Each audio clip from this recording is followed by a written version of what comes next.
The 2001 New York State Quarter was the third coin released in the U.S. Mint's ambitious 50 State Quarters program.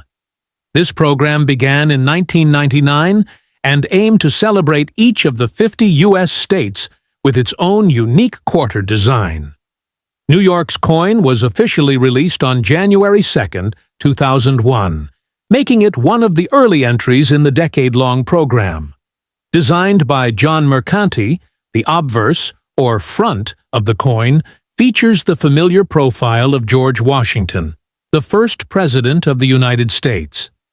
This portrait is the standard obverse design used on all quarters in the series. Around Washington's head, you will see the inscriptions: United States of America at the top, Liberty on the left, In God We Trust on the right, and the denomination quarter dollar at the bottom.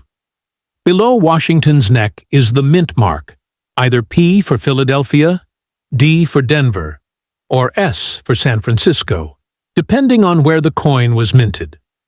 The reverse of the New York quarter is where things get interesting. The design celebrates New York's status as the gateway to freedom, prominently featuring the Statue of Liberty in the foreground. Behind Lady Liberty, there's an outline of the state of New York, and overlaid across that are lines representing the Hudson River and the Erie Canal, two waterways that played major roles in New York's economic and social development.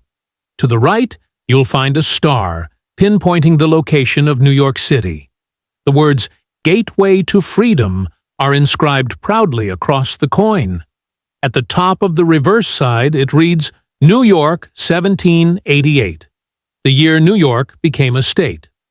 At the bottom, you'll find the year of minting, 2001, and the phrase "e pluribus unum," which means out of many, one.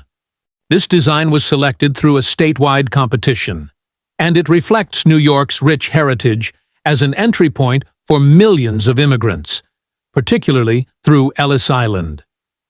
The Statue of Liberty, a gift from France, stands as a symbol of hope, liberty, and opportunity, a fitting choice for a state known for its diversity and cultural impact. Now let's talk about the mintage numbers. The Philadelphia Mint produced around 655 million of these coins, while the Denver Mint struck about 619 million. These massive production numbers make the coin relatively common in circulated condition. So if you find one in your change, it's not necessarily rare, but that doesn't mean it isn't valuable under the right circumstances. There was also a limited number of proof versions produced by the San Francisco Mint. These include both clad proofs and silver proofs. The clad proof versions were struck for collectors and have a mirror-like finish, with a mintage of around 3 million. The silver proof versions were struck on 90% silver planchets and had a slightly lower mintage of just under 900,000. These silver proof coins are highly prized by collectors and typically command higher values. Now let's dive into coin values. For circulated 2001 New York quarters from the Philadelphia or Denver mints, the value is generally face value, 25 cents, unless the coin is in exceptionally high grade, such as Mint State 65 or higher. In MS 65 condition, a 2001P or 2001D New York quarter is worth about $1 to $2. But if it's graded MS 67 or above, it could be worth $30 or more, depending on demand and market trends.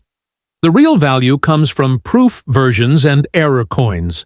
A clad proof in perfect condition can sell for $3 to $6, while a silver proof can be worth $10 to $20, depending on silver prices and coin quality.